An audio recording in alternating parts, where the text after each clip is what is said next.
This week, we are sponsoring a series of events looking at science and technology, a big theme that is being examined by people from different fields, many different lectures.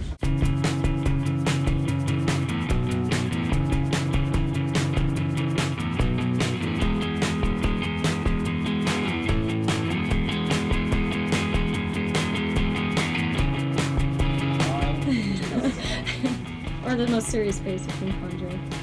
That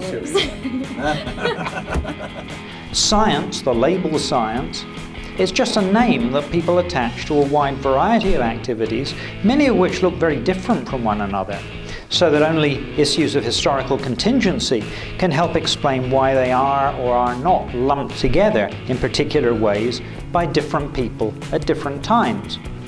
It's a way of deflating the stakes involved in talking about, among other things, the scientific revolution itself as a great event in world history, by saying that there was no single event at all.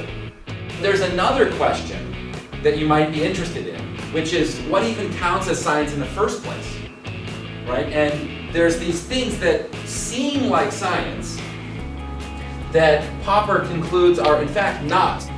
I think it's more accurate to say that these ineffable but powerful social forces provide the background and the playing field to the pyramid itself, shaping the choices of humans who work these sciences and engage the imagination of billions who are affected by them.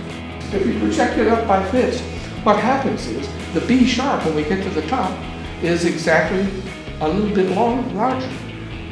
So the intervals characteristically don't add up. And this is one of our real problems, because when we work with an instrument with a given number of steps, like a guitar or harp or piano, when they tune it, we have to squeeze those fifths down. So when we get up to the top, it's going to be the same fifth. We'll look at that again in a moment. Today we're going to look at the birth of ancient Greek science, which ultimately emerges from philosophy. Philosophy, poetry, science, myth and mathematics are all bound up in one large conglomeration in early Greek thought. Science, though, of course, is also understood in terms of its intellectual structure, being able to understand the world, but independent of whether one might want to put that understanding or be able to put that understanding to practical use or not. Many scientific ideas have relatively short durations as newer understandings displace older conceptions. In other words, in science, as a self-renewing research activity, there's an ongoing revolution or turnover of conceptions about precisely how reality works.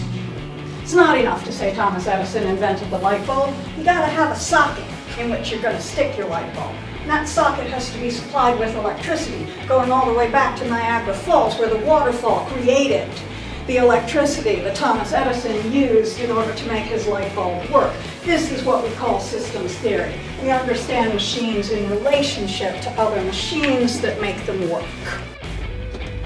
Dr. Stephen Balch, if I may say so, you appear to have hit another home run. Thank you so much. with bringing really fantastic speakers. Thank you.